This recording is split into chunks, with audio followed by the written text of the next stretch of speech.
바쁜 당신이 알아야 할 모든 것 여기에 있습니다. KBS 1라디오 김성환의 시사야.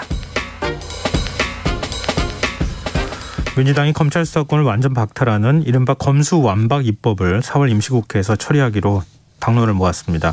민주당이 추진하는 검수완박에 국민의힘은 물론 그간 검찰개혁에 호응했던 정의당도 동의할 수 없다, 이런 입장을 밝혔는데요.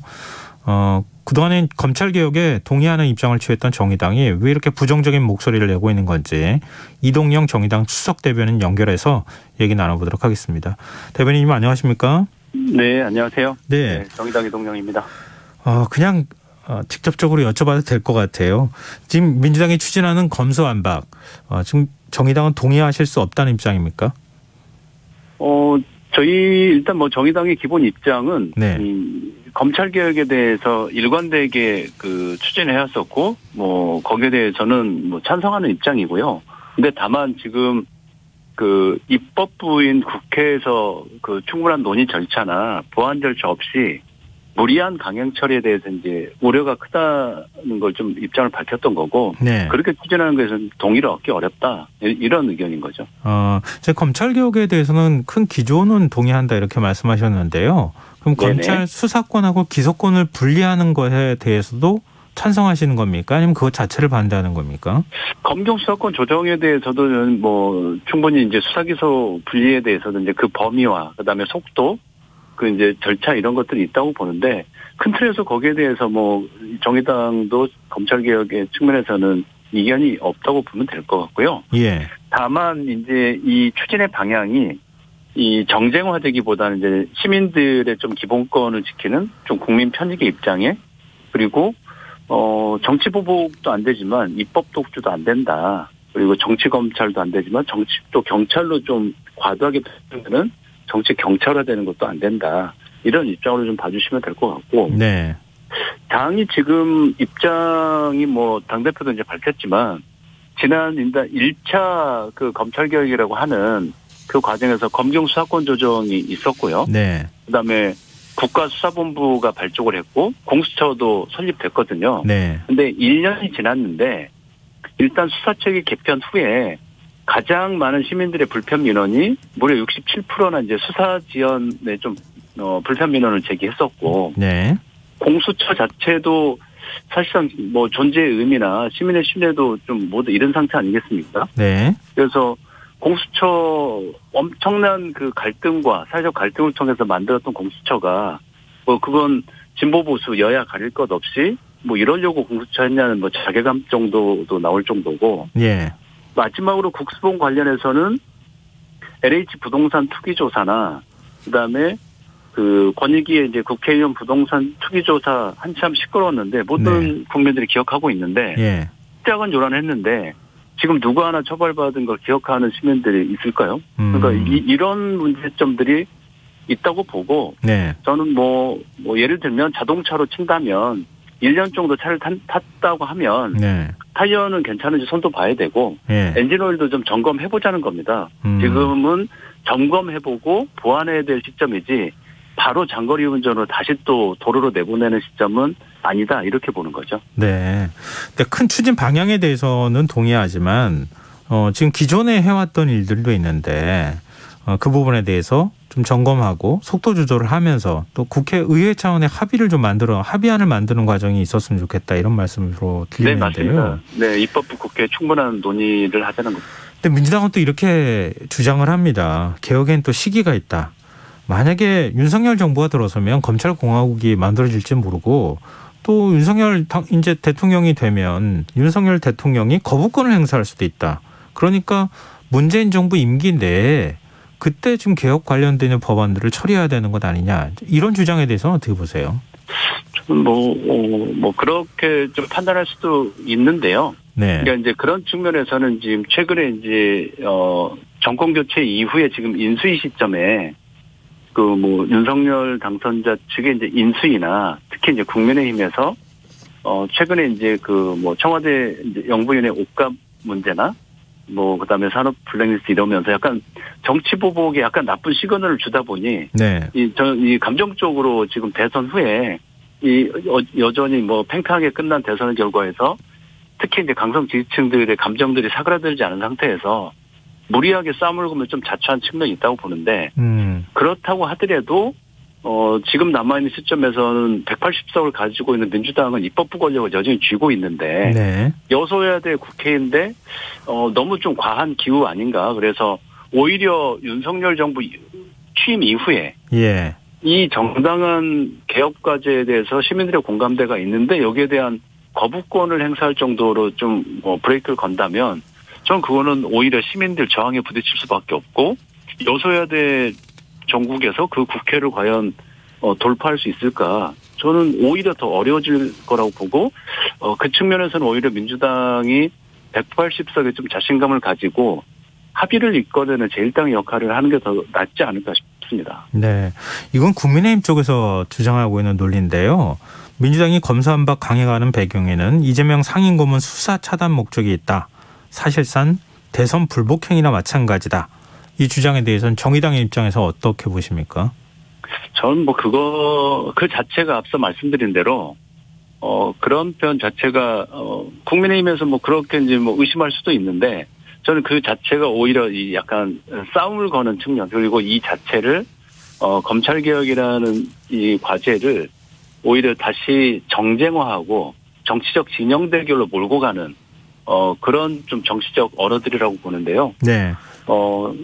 앞서 말씀드린 대로 대선 후에 아직 감정적 앙금들이 남아있는 상태에서 네. 계속 그렇게 해서 이제 나쁜 신호를 서로 주면서 오히려 사회적 갈등하고 상처만 남겼던 지난 1차 그 검찰개혁 문재인 정부에서 했던 그 문제에 대해서 오히려 윤석열 행정부도 좀 반면교사 삼는 게 낫다. 이렇게 했을 때 결국 다음 정부를 이끌어갈 이제 윤석열 정부가 이렇게 이 논쟁이 좀 벌어졌을 때 결국은 지금 물가나 민생이나 챙겨야 될 게 많은데 네. 결국 그 책임은 고스란히 다음 정부가 새로운 정부가 질 수밖에 없기 때문에 네.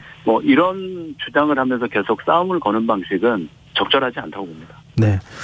근데 검찰이 보이는 태도와 관련해서도 곱지 않은 시선을 보내는 분들이 적지는 않아요. 왜냐하면 네네. 김호수 검찰총장은 직을 걸겠다고 얘기하고 있기도 하고요. 검찰총장, 고위 간부, 일선 검사들까지 일제히 하나의 입장을 가진 것처럼 집단 행동을 지금 하고 있단 말이에요. 네네. 검찰 중립성, 독립성과 관련해서 지금 이제 윤석열 당선인이 직전 검찰총장이기도 했었으니까요. 그런 부분에 대해서 논의하자고 할 때는 아무런 대꾸를 안 하다가 이번 그 민주당에서 법안 처리하려고 할 때는 일제 들고 일어나는 모습 이런 것에 대해서 좀 비판적인 의견도 적지는 않은데 이거 어떻게 보세요, 정의당에서는? 전 대단히 부적절한 행동이라고 보고요. 그러니까 입법부를 상대로 그리고 이제 정당을 상대로 마치 무력 시위하고 집단 행동하면서 좀 싸우는 모양새를 치우는 자체가 대단히 부적절하고 자중해야 된다고 봅니다. 그러니까 검찰 내에 이 법안과 관련해서 저는 논의도 할 수 있고 표명도 충분히 가능하다고 보는데요. 네. 다만 검찰 내에 충분한 그러한 소통의 공간과 절차가 있다고 보는데 이건 검찰청 밖으로 이 목소리를 의도적으로 지금 내고 있는 거고 좀 무리하게 지금 약간 이 정치적 행동을 하는 것 자체가 좀 부적절하다 이렇게 봅니다. 알겠습니다. 민주당이 입법을 강행할 경우에 국민의힘은 필리버스터 같은 물리적인 방법으로 대응하겠다 이런 입장을 밝혔거든요. 그런데 필리버스터를 종료시키려면 국회 의석 3분의 2가 필요하잖아요. 근데 네네. 민주당 혼자만으로는 의석을 채우기가 좀 쉽지가 않을 것 같거든요. 한 180석 정도 지금 채워야 되는 상황인데 정의당 6석이 좀 필요한 상황이 아니겠느냐라는 얘기가 나오는데 정의당은 필리버스터 종료에 협조할 뜻이 있으십니까? 일단 결론부터 말씀드리면 이 민주당의 이제 오늘 당론 채택 결과 그리고 이제 좀 더 보완해서 의견을 내겠다고 하는 이제 법안의 상세 내용 등에 대해서 좀 면밀한 검토가 좀 필요하다고 보고 이 관련해서 내일 대표단 그리고 의원단 연석회의를 좀 긴급하게 소집해 놓은 상태고요. 네. 여기에서 지금 검찰 개혁에 대한 민주당 당론 채택 그리고 국민의힘의 태도에 대한 입장 그리고 본회의 법안 처리에 대한 앞서 말씀하신 필리버스터나 표결 문제 처리 방침 등에 대해서 공식 입장을 좀 정리하는 논의 후에 밝힐 예정이고요. 네. 이 관련해서는 뭐 정의당이 일단 이 현안 관련해서 기본 입장은 강행 처리, 그러니까 민주당도 오늘 의총 후에 최대한 여야 합의를 기본으로 한다라고 입장은 밝히셨는데, 네. 저는 이 자체를 지금 강행 처리 방식보다는 이건 또 다른 사회적 갈등을 수반할 수밖에 없기 때문에 네. 최대한 합의 처리가 맞다고 보고요. 합의 처리에 앞서 충분한 그 문제점, 보완점들에 대한 국회 차원의 논의가 전제돼야 된다, 이렇게 말씀드리겠습니다. 네. 공직선거법 개정과 관련한 질문도 좀 드리고 싶은데요. 정의당 이은주 의원이 지금 기초의원 중대선거구제 도입 등 정치개혁을 촉구하며 단식 농성을 하고 있는 중이잖아요. 네네. 기초의원 중대선거구제 지금 민주당하고 국민의힘에서 합의를 못하고 있는 상황인데 오늘 박병석 국회의장이 시범지역을 좀 정하자 이렇게 중재안을 또 내놓기도 했다고 하는데요. 여기에 대해서는 정의당이 어떤 입장을 갖고 있습니까? 저희는 뭐 일단 오늘 국회의장께서 계속 이 협상의 난항을 겪고 평행선을 긋는 과정에서 이제 대도시라도 시범적으로 좀 실시하는 안을 좀 그거라도 좀 논의해보면 어떠냐 이러면서 좀 국민의힘이 좀 검토해보겠다고 하고, 약간 대화 테이블이 열린 측면에서는 좀 다행이라고 보는데요. 네. 결과적으로 오늘 오후 5시에 있었던 2+2 실무협의에서는 결론을 못 냈거든요. 네.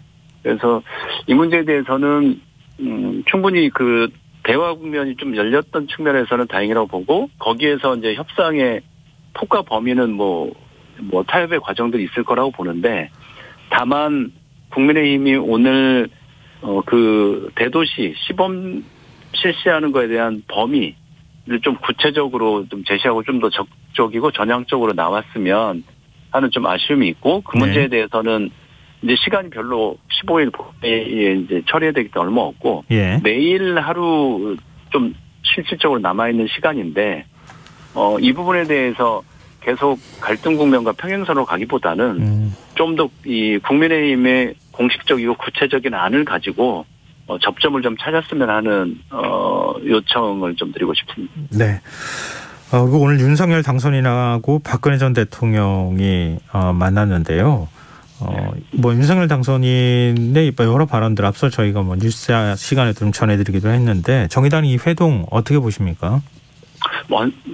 세 가지로 뭐 짧게 요약하자면, 네. 대구 행보는 잘못된 행보였고요. 예. 그다음에 두 사람의 만남은 잘못된 만남이고, 거기에서 윤석열 당선자의 발언은 잘못된 발언이었다. 그러니까 주로 면목 없다 하면서 이제 고개를 숙였지 않습니까? 네. 근데 지금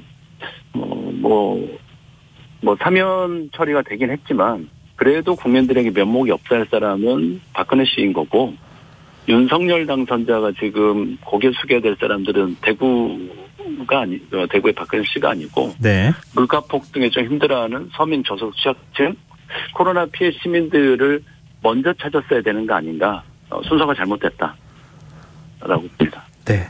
마지막으로 1차 개각 인선 발표에 대해서 좀 여쭙고 싶은데요.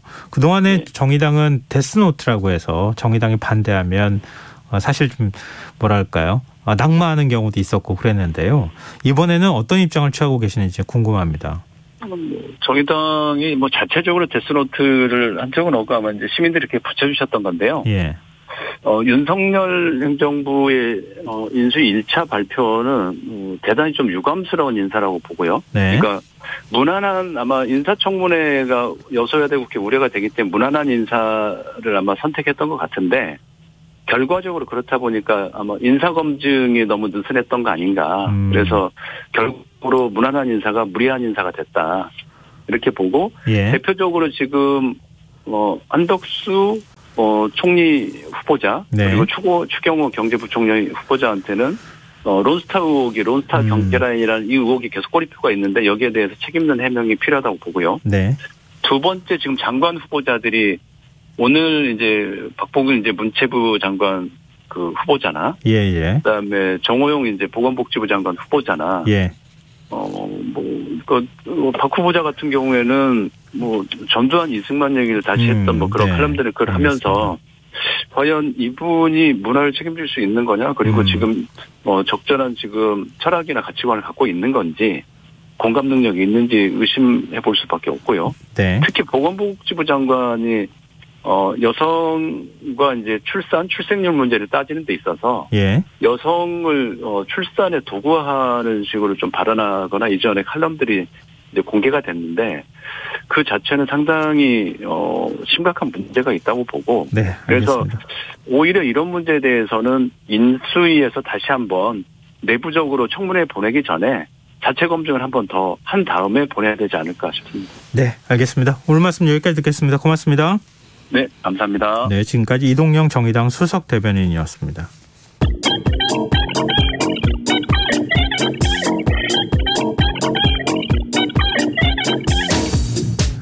빅데이터로 인터넷에서 화제가 되고 있는 이슈를 살펴보는 시간입니다. 이슈 이수다. 빅데이터를 읽어주는 남자 김덕진 미래사회 IT연구소 소장 스튜디오에 나와 계십니다. 안녕하세요. 네, 안녕하세요. 반갑습니다. 김덕진입니다. 네, 한 주간의 흐름 어떤 게 있을까요? 네,